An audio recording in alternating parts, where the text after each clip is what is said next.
Tommy G ski. I think access to the firearm is a fundamental human dignity. It's a fundamental human right. 30-year-old Cody Wilson is a self-described gun rights advocate and crypto-anarchist, which means he believes in decentralization of information. He's also been labeled one of the most dangerous people in the world. How many times have you been sued in this business? I can't count. I can't count. Half the states in this country have sued me. This so-called free country. Damn. What got you into 3D printing guns? What the hell? If ATF kicked in your door and they found this, what kind of time would you be looking at, you think? I don't even know. You think double digits? Probably, yeah. How do you walk the line between freedom and danger? It is Pause the video. We got to get this. Thoink. I got the thoink. I can't show y'all the thoink, but I got the grabber leaf. Okay? Now, we leaving a lot of things in 2025. Grabber leaf is definitely not one of them motherfuckers. Okay, but you understand what I'm trying to tell you? If you rolling up and smoking anything else that don't say grabber leaf on the front package, stop it. Get some help. I don't know what else to tell you. Stay within a conscious vocabulary right. because in American libertarian politics and political life, the gun is an important thing. I'm on your side if you like the Second Amendment. It's more important for me to convey that than some deeper feeling about these things. Ghost guns, untraceable weapons, a threat to the system. And thanks to advancements in 3D printing, the power to create a gun has been democratized to anyone with a couple $1,000. Now, is this a Second Amendment right that the Founding Fathers outlined for us in the Constitution? Or is this a dangerous public safety nightmare that needs to be heavily regulated or altogether outlawed? Today, we take a deep dive into this world. We sit down with Cody Wilson, a controversial figure who invented and printed the first 3D gun, and he currently runs the biggest ghost gun company in the United States. We speak with Michael Cargill, a gun rights activist who took on the ATF all the way to the Supreme Court and won. And finally, we go underground to interview a 3D gun printer running a highly illegal ghost gun enterprise. But before we start, first a quick disclaimer and a message from our sponsor.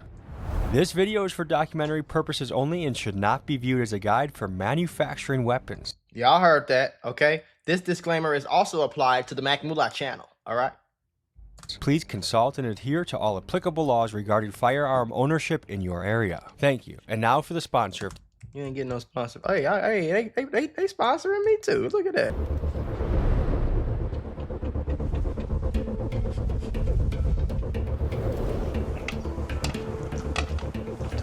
Gentlemen. Tommy G. Cody. Good to meet you, brother. Good morning. Nice to meet you. We're in the headquarters right now.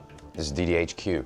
I traveled to Austin, Texas to meet a man who back in 2012 was named one of the most dangerous people in the world by Wired magazine. Why was this? Because he issued a dangerous promise that he would create the technology to print a lethal firearm from home and give that design out for free. And in 2013, he did that when he released the design for a printed gun called the Liberator. The federal government did not like that one bit. Today, the judge ordered Cody Wilson and his company, Defense Distributed, to remove the blueprints from the internet. Now, the federal government immediately declared war on him, threatening him with years in prison and millions in fines. So what did he do? He fought back, and he sued the United States government and won. Folks, this is Cody Wilson, the godfather of the ghost gun. Okay. These guys are pretending to work. Just more so eating donuts than really working? That's right, and I'm pretending to manage their pretend work. And I'm pretending to be a documentary film crew, so I feel like we're meshing perfectly. Yes, exactly. I'm pretending to be documented. So welcome to DDHQ, man. Thanks for having us. It's a mix of hobby and commercial product, right? So we got to do a little bit of customer service. We got to do a little product R&D because some people don't want the service. They want to go off on their own and do it. And it's a mix of 3D printing, CNC milling, and then what we call 80% receivers, which are very popular in the last couple of years. These things are made here, they're serviced here, they're developed. Oh, shit. For service, we got to do a little product R&D because some people don't want the service. They want to go off on their own and do it. And it's a mix of 3D printing, CNC milling, and then what we call 80% receivers, which have been very popular in the last couple of years. These things are made here, they're serviced here, they're developed and tested here. What does that flag represent? This is a Texan flag, all right? This is called the Goliad flag, or sometimes called Philip Dimmitt's bloody arm flag. But it flew at La Bahia at the beginning of the Texan Revolution. I come from the American libertarian tradition, which is older than just America. It's an Anglo-American tradition. I come from that. I'm one of its logical consequences. And so in some respects, I'm just a shit lib living in America. When you really came onto the scene about 7 years ago, there was a lot of media about you. What has changed in your ideology? Before this video even get deep for real, I'm gonna let y'all know something. When I was younger, I remember being young in the hood, and I remember learning what ghost guns was. I remember learning about the dark web, and I remember learning about like how easy it is to really get a gun with no serial number, no nothing on it. Like, you know what I'm saying? And a lot of people in Chicago, for real, I don't know about other cities. I ain't grew up in other cities. But I know Chicago ghost guns has been around for a long time. You probably since about 2013, 14, 15, around the time where I got introduced to what a ghost gun even was. You know what I'm saying? And I just think it's a crazy ass concept that you could really like buy and make a ghost gun, shoot the shit out of somebody with it, and nobody will ever know what, like, that's so much evidence that's getting blocked out. It's just, FBI, open up! Me personally, I wish we were still swinging swords around. Me personally, you feel me? I don't think you should be able to kill no nigga from a mile away, but that's just me. Or your mission in the last 7 years? I've become more cynical, but I've also become more practical. And whereas I might have been an idealist in both like a normal sense and as a philosopher, now I'm a realist. I believe that guns are real objects. And I believe that just because they're real objects, that doesn't mean we can understand them. And what we've demonstrated in this company alone has been that the more the law tries to attach to or understand these real objects, the more invisible and withdrawn they become from us. Like, I was just thinking on the drive here, what would our founding fathers think if they saw what is happening in our government right now, where so many of our politicians are bought, so many of our politicians are motivated by greed, so many of our politicians are making laws that make it harder for the business owners, the working class people to thrive in this country. They would have stuck a musket up Pelosi's ass, all these people that are insider trading, all these people that are passing the laws, they would have put them out in the street. When you take a pulse of where the American people are right now and their potential for revolution, how would you grade the situation, the climate? A nullity. It's a zero. I ain't gonna lie, I don't want to hear that shit. Hold on, y'all. This is my clothing brand. I need y'all to go support your boy, okay? And supporting your boy with some pretty cheap clothing, all right? And you're gonna be fly and fresh as hell, man. All right, link in the description. They.us. Go shop. And the skeleton, but they breathe the life into the gun. That's very good. Sometimes they have to add a little to the skeleton, or let's say take a few things away because, you know, the diamond is in the rough, right? They got to move some of that rough around, and that's what this equipment is. One of the things Defense Distributed makes is a milling machine called the Ghost Gunner. Think of it as a 3D printer but in reverse. Instead of adding plastic layer by layer, this machine uses a spinning cutter to carve away metal. It takes a raw block of aluminum and precisely mills it down to the intended firearm component, giving the owner of this printer the freedom to create gun parts as they please. Right. This is Jay Oma. He's a notorious Texas lawyer known for getting absolute super threats off with little to no jail time. He comments on what he's seen in Texas representing murder cases and his overall understanding of the legality of ghost guns. If I were to buy a weapon right now at a local gun store, it has to be registered. If I buy a gun, it's probably been shot already. And each time a gun is shot, it leaves a fingerprint or like an imprint on the shell casings. Right. And that shell casing will be connected to that gun. So anytime that shell casing or a similar shell casing is found in any type of criminal case, they're gonna link it to that gun, right? So where ghost guns come in handy is that it doesn't really register at all. Yeah. So it just prevents the police from investigating that portion of where they're linking that shell casing to a specific gun. Yeah. So if y'all don't understand what he just said, basically every time you shoot a gun, the gun, it kind of like almost like puts its serial number, for example. It puts its serial number on the shell casing, right? I don't think it does on the actual bullet itself, but you know the shells that fly, it puts it on there. So if you shoot somebody and the shell casing is next to their body on the ground and the police come there and they pick up that shell casing, they can tell you exactly what gun it came from. And if I'm not mistaken, they could tell you whose gun it is and where it was registered, if it's stolen, stuff like that. So if you got a ghost gun, you taking away all the evidence off the top. To dive into this 3D gun printing world, we're now going to meet with a guy that does it underground on a very small scale and ask him questions about what he does. But it's very sketchy, the area that he's in. Yeah. There's a lot of federal pressure right now. And so we are parking our car down a block in an undisclosed location in the United States, and he's gonna come pick us up without a cell phone in his car and take us to a site. where we'll see the 3D printing of the guns. It just makes me think Oh, that he finna pick y'all. He ain't stupid, at least. He finna pick y'all up, no cell phones in the car, and then bring y'all back to the there's spot. kind of this two-tiered system in this country.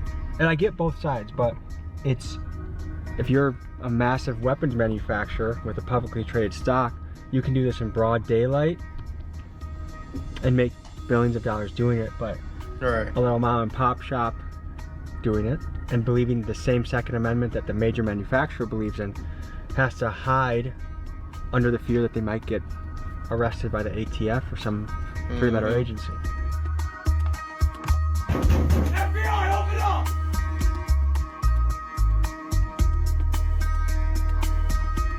What are you in the business of? I build guns, occasionally sell them. So you customize guns mostly in the 3D printing space? Yeah. I started out being the P80s, but then once that whole craze with the they got banned, that's when I got into 3D printing. And also like stocked up on them. What got you into 3D printing guns? When I got my cease and desist from the ATF. That's when you started printing guns? Yeah, out of just pure like passion for guns. And what do they ask I ain't gonna lie, you niggas who have passion for guns always scare me.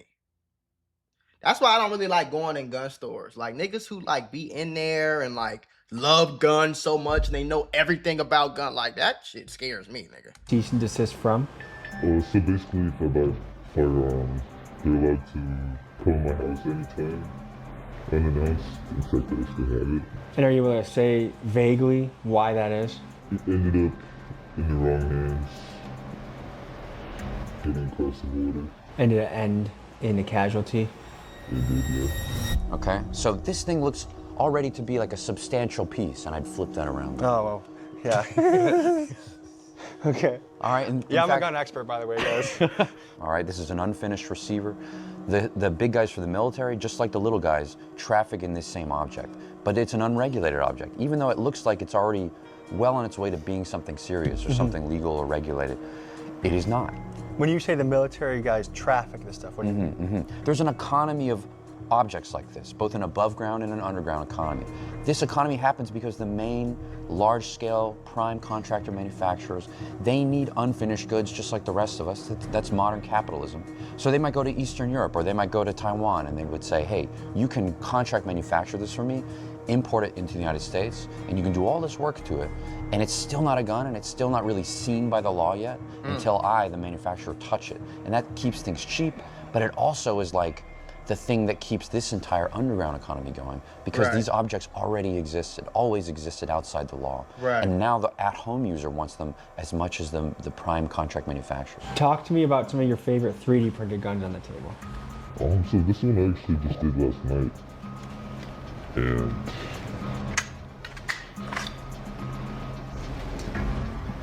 So the whole thing is 3D printed? yeah, so just that What whole the lower fuck? is 3D printed. Oh, the whole lower part. You just put together Put the parts to kit. So you have to add the metal in? Yeah, you have to put the metal and screw it, but the whole bottom part is like 3D print. Yourself? That's crazy. Yeah, and then you have to get when you're 3D printing, you gotta get the tolerances just right. And a machine like that takes a whole day to do just this? Yeah, there are faster ones, but that machine is meant more for stronger materials, so it does take a bit longer. Do you want to see a ghost gun? Yeah. Do y'all see this? See how beautiful this is and very customizable? I like it. So you're just missing the top part, right? Yeah. But this right here looks just like how mine would look like on the inside. What I see is like threat financially to the gun manufacturers, saying there's no way we can make money off of these people anymore. Folks, for context, we are currently in the middle of a golden age for weapons manufacturers. In 2024, companies like Raytheon logged record-breaking profits, with their stock price seeming to match the upward trend of deaths in Gaza. And it begs the question, why is the law so swift to crush an individual for creating a ghost gun in his garage, yet silent when there are arguably companies contributing to war crimes in places like Israel? And some say it feels like a two-tier justice system, where the individual gets a prison sentence while the corporate interests make annual profits in the billions. I look at ghost guns in a very similar way that I look at magic mushrooms, which is, part of me thinks everyone should have the right and access to use those things as they wish as a free American, but the other part of me is aware that these things are sacred and dangerous and have a lot of power, and you should be careful. So how do you walk the line between freedom and danger? It is a line, and we stay within a conscious vocabulary because in American libertarian politics and political life, the gun is an important thing. It's a revered thing. There's a certain American civic religion about the firearm, and we try to honor that and keep that language so that people understand that we're friendlies. I'm on your side if you like the Second Amendment. I'm on your side, right? It's more important for me to convey that than some deeper feeling about these things. The gun is some kind of centerpiece of a psychodrama, of a legal drama, of the evolution. Me personally, I don't agree that everybody should be able to have no gun. Like, cause I remember the first time I bought like a legal gun, but I was in Atlanta when I moved to Georgia. I got my Georgia ID and I went to like Academy Sports or whatever it's called. And I gave them my ID. I didn't even give them my ID. I gave them, you know how they sometimes they like print out a paper of your like temporary ID until they send you one in the mail. I gave them that and said I bought 2 fucking Glocks and left. I was in that bitch about 45 minutes, if that, left with 2 guns.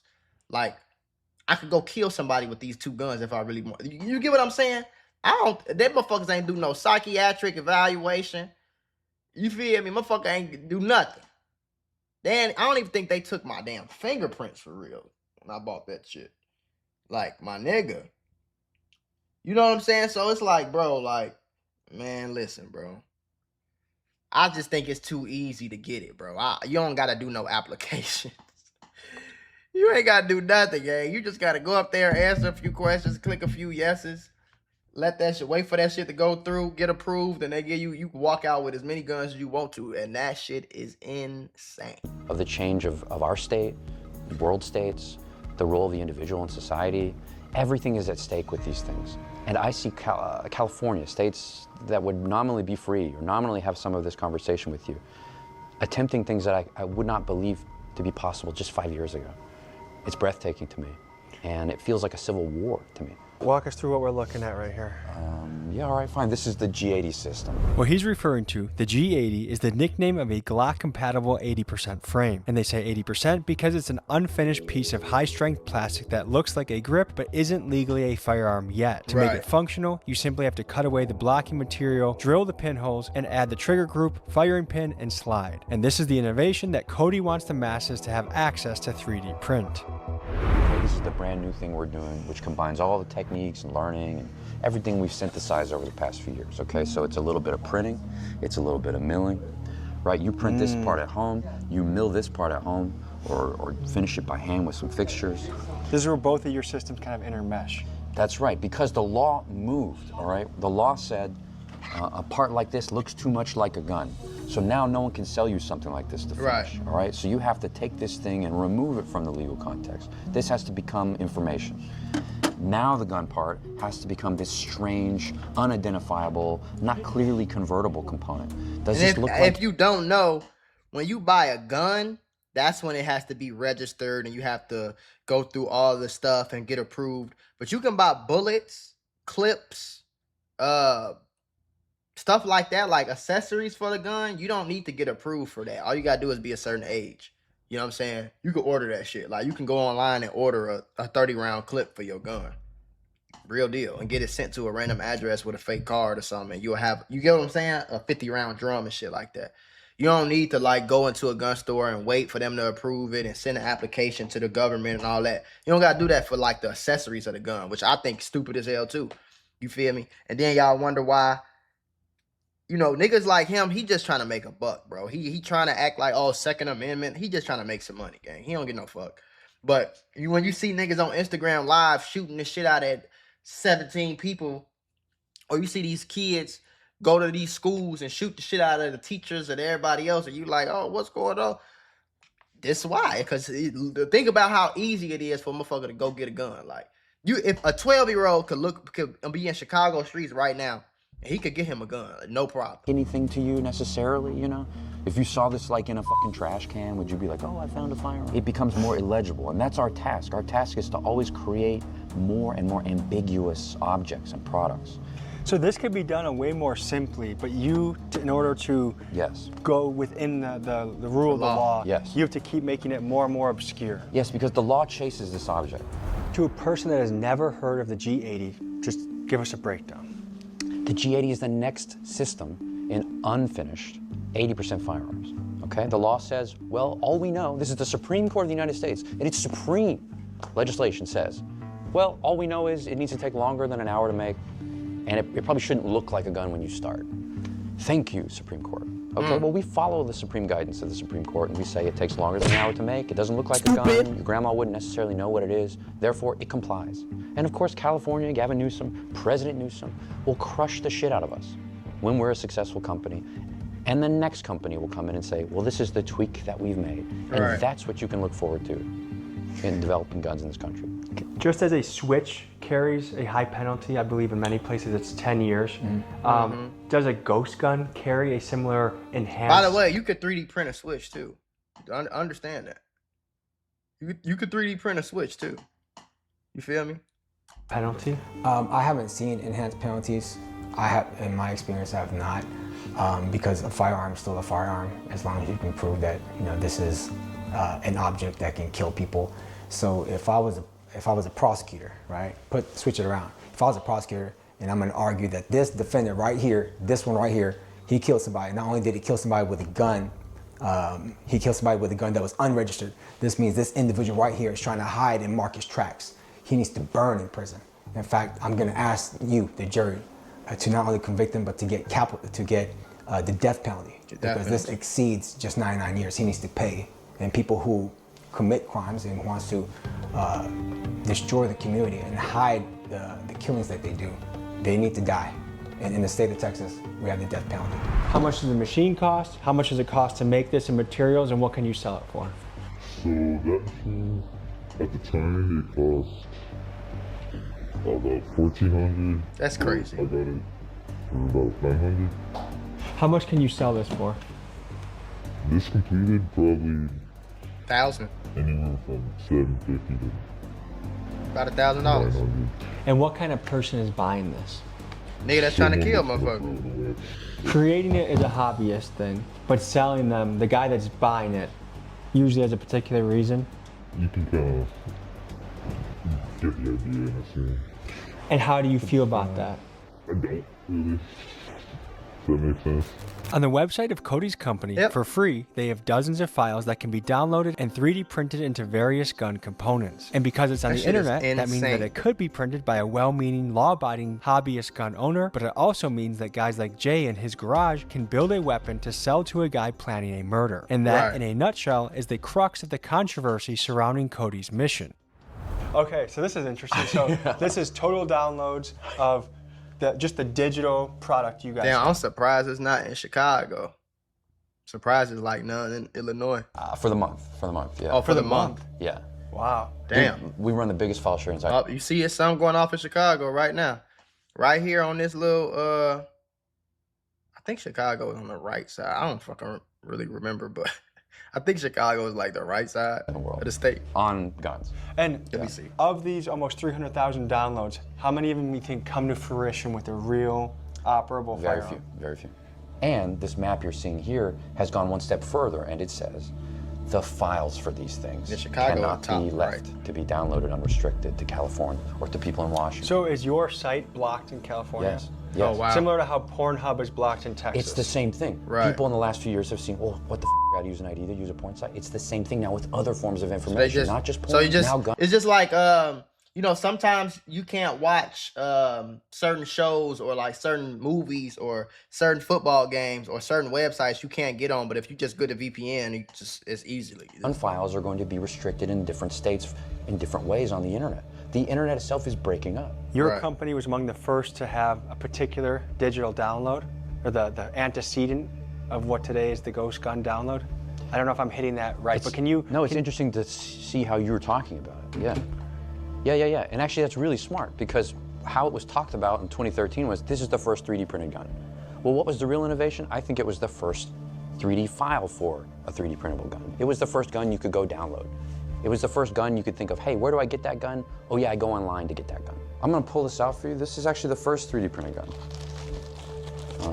This doesn't get a lot of love these days, but It's the Liberator. That's crazy. We named that gun that way to give it a big brand name, sure. To also give it a little historical echo, to give it a personality, because it conveyed that the guns of this future, of a 3D printable future, are guns with personality, are guns with meaning, with destiny. They're not just commercial products in the age of mechanical reproduction. Now they're strange spiritual products in the age of digital reproduction. You know, the guns are liquid information. That was the point of that message. The point of that exercise. He's trying to make it seem like he cares about the message and the rights of the American people. That nigga just trying to make some money, man. He nigga don't get no fuck. And to also confuse the object in the Second Amendment with speech objects, speech actions in the First Amendment. To blend that First and Second Amendment. And to say something to government, hey, regulate this.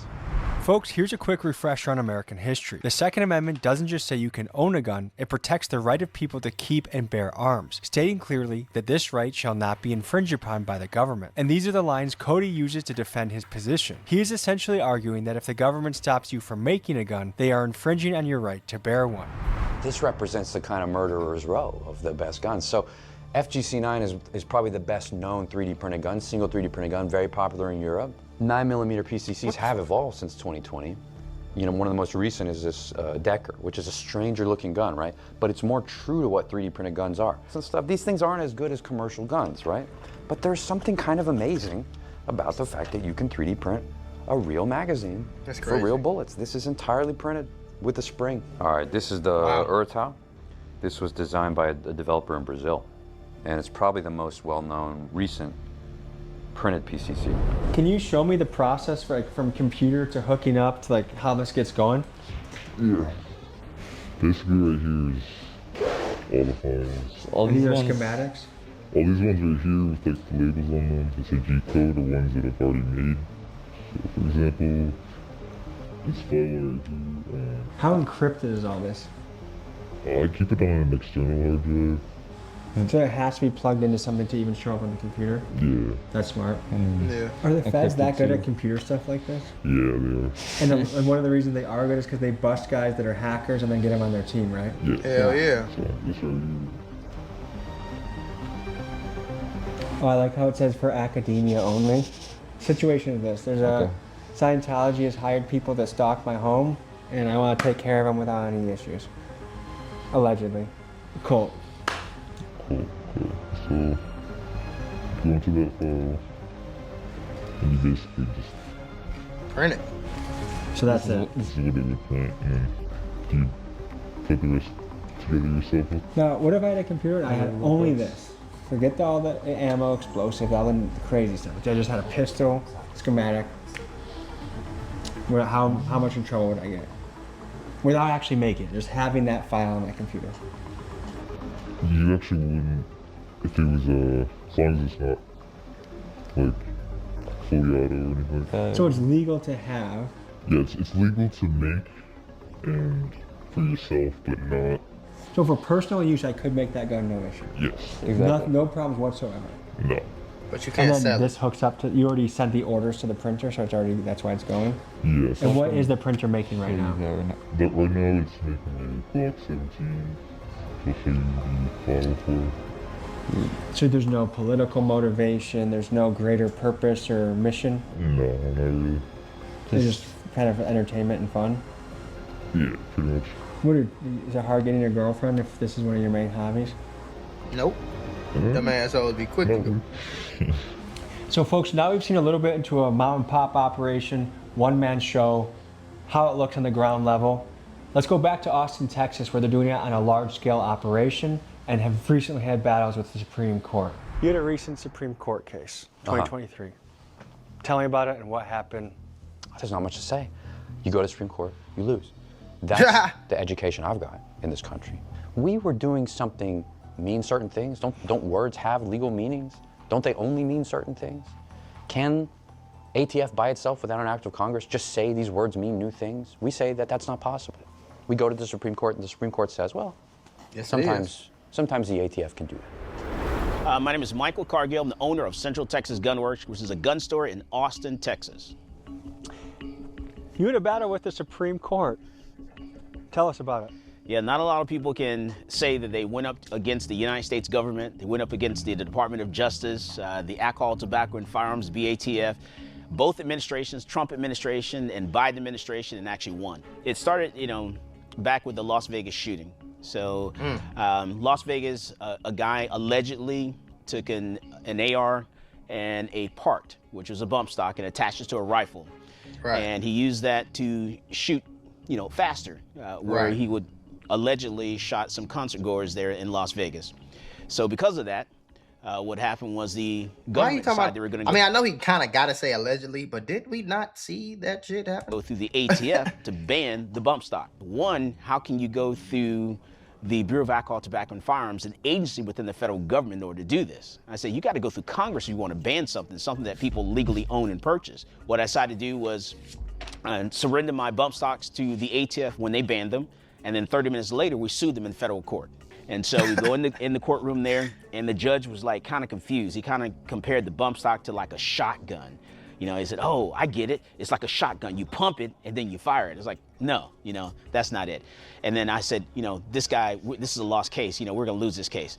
And so we lost. He ruled against us. And we appealed again to the entire Fifth Circuit, which is heard en banc, which is heard by like 12 or 13 judges. And to me, that was the most intimidating court I've ever been in my life, where you have 13 justices sitting on the dais there, and throwing questions at your attorney left and right. What about this? What about that? Can you do this? What about machine guns? Da da da da. And my attorney did a great job. And so we won. And not only did we win, the Fifth Circuit gave us everything. They gave us, the definition of a machine gun. They gave us the fact that the ATF, a federal agency, could not create a right law. And I was like, man, this is awesome. And so the government decided they were going to appeal that case tonight to the United States Supreme Court. It was really exciting to be in the United States Supreme Court, and we won. What is concerning about the stories of Michael and Cody is their experience with the ATF attempting to create and enforce gun laws. Legally, a law has to go through Congress before the ATF can enforce it. For an example of this, just look at this footage of ATF agents visiting a Navy SEAL. The reason why we're here is because I'm sure you're aware, just recently the ATF classified the FRTs, the force reset triggers, as machine guns. We are aware that you may have purchased some of these FRTs. Okay. That's incredible. And have to pick them up. They're legal. So I won't be answering any questions today. I don't have any comments on this subject. I won't be giving you anything. Okay, so you... Are you refusing to give us the trigger? I'm not refusing anything. I won't be answering any questions. They were there to confiscate a force reset trigger, a part that was legal when the man bought it. And it shows a disturbing trend, where a law-abiding citizen can be turned into a criminal simply because a federal agency changed its mind without a single vote in Congress. Like, to me, there seems like a light and dark side of what you do. On one end... But see, that's crazy, though. Like... So, I went to the store, I bought some shit while it was completely legal. 6 months later, y'all make it illegal, and then y'all come to my house and tell me I gotta give it to y'all, or y'all gonna lock me up? What the fuck? So just fuck my money, fuck everything. Like, to me, that's crazy. That's some stupid shit. Can you imagine that shit? Can you imagine that? You go and buy a cup of coffee, and then the president get on the internet and say coffee is no longer legal. And you like, well, shit. Okay, I guess I can't buy no more coffee. And then they come to your crib and like, hey, you gotta give us all your coffee. Like, nigga, I spent $275 on this coffee. I'm finna drink this motherfucking coffee. You see what I'm saying? And if you don't give it to them, they lock you up. That's crazy. Ladies and gentlemen. Shits and giggles side of it, where it's just little funny shit. On the other end, someone's gonna get smoked or something like this. You're right about that, but I mean, I feel the same way for any OEM gun. So it's similar to what a gun manufacturer would say. Hey, I'm Smith & Wesson. We're doing quite well this year. What people do with them, that's their choice. That's their responsibility. I just am the creator. Just like knives, just like cars, just like anything that could be used as a weapon or a utility. It's up to the person. It's out of your hands once you make it. Yep, their responsibility, their choice is not something. And honestly, you can't blame niggas like him. You know what I'm saying? Like, you can't blame niggas like him. You feel me? If I make a video game and the video game is completely legal, but people can use that video game for, like, you know, people make knives. Like, there's companies that make knives. And when they make the knife, they intend for the knife to be used in the kitchen so that you can cut up your onions better. But if people want to use that to cut people fucking fingers off, it's not necessarily the knife company fault, or the knife company shouldn't have to shut they business down. You know what I'm saying? Somebody made these scissors, but somebody could use these same scissors to kill somebody with the scissors. You can kill somebody with anything, really. You know what I'm saying? You kill somebody with a pen, you kill somebody with a car, you kill somebody with bleach, right? So it's like, I see what they saying and how they looking at this, how they looking at it to a certain extent. Like, I don't think he's any more right or wrong than Glock, than Smith and Wesson, than Sig. You know what I'm saying? I just think the government.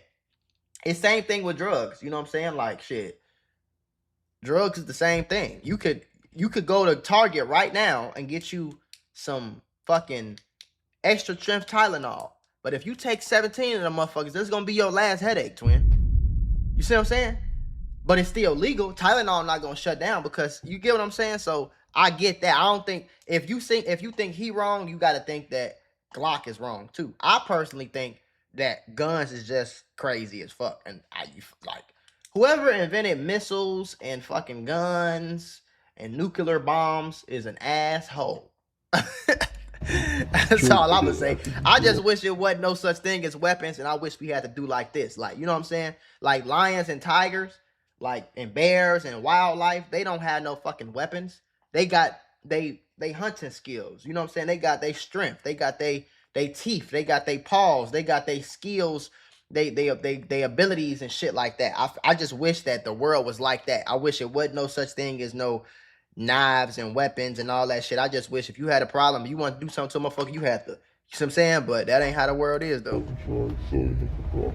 What's the most you've made in a month doing this?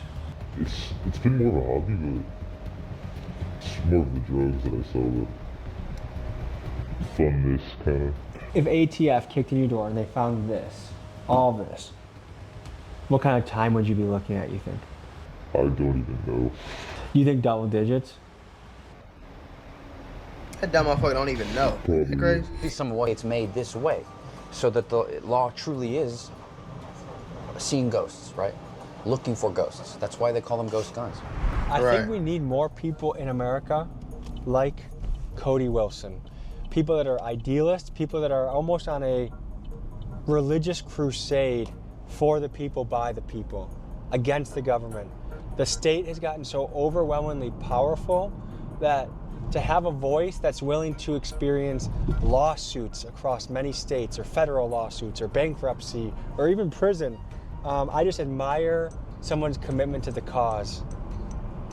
And I do feel like there's a rattling, especially amongst the younger people in this country, that we're so disenchanted, disenfranchised, that we are being energized into movement against the state.